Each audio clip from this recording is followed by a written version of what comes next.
Thomas's branch line is important, so is Edward's. But their track and bridges are not so strong as those on the main line.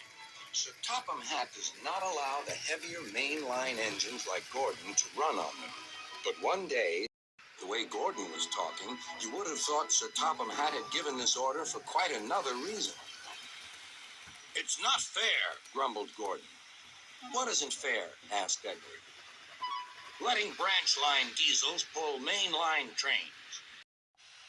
"Never mind, Gordon. I'm sure Boko will let you pull his freight cars sometimes." Gordon spluttered.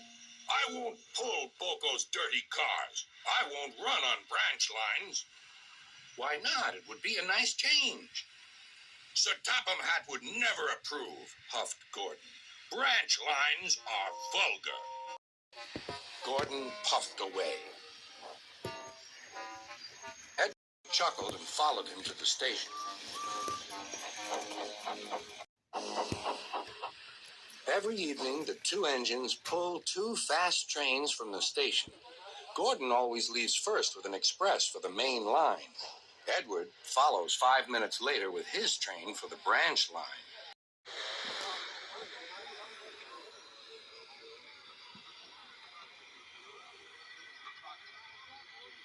Usually, everything runs like clockwork. But tonight, there was trouble. A lady in a green floppy hat was saying goodbye to a friend. It was nearly time for Gordon to start. The fireman looked back towards the conductor's van and saw something green waving. "Right away, mate."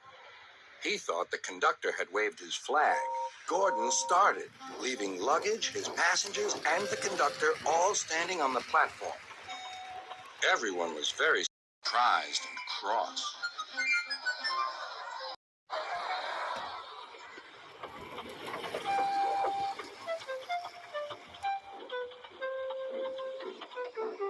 To make matters worse, by the time Gordon had been stopped and brought back, Edward was already late with his train. So now he set off first. But the signalman at the junction wasn't told about the change. By mistake, he sent Edward along the main line. Gordon was sent along the branch and arrived cold and cross on one of the sidings near the harbor.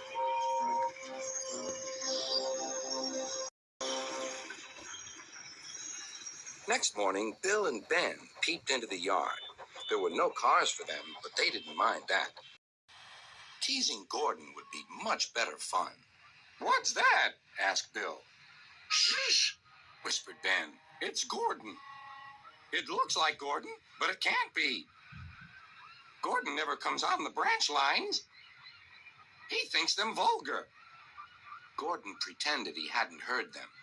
"If it isn't Gordon," said Ben, "it's just a pile of old iron, which we'd better take to the scrapyard."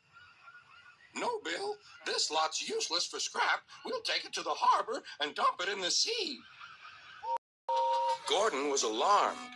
"I am Gordon. Stop! Stop!" When Boko suddenly arrived, Gordon thought him the most beautiful sight he had ever seen. "Boko, my dear engine, save me!" Boko quickly sized up the situation and threatened to take away the cars he had brought for Bill and Ben. This made the twins behave at once. Gordon thought Boko was wonderful. "Those little demons, how do you do it?" "Ah, well," said Boko, "it's just an act." Gordon still believes that Boko saved his life, but we know the twins were only teasing, don't we?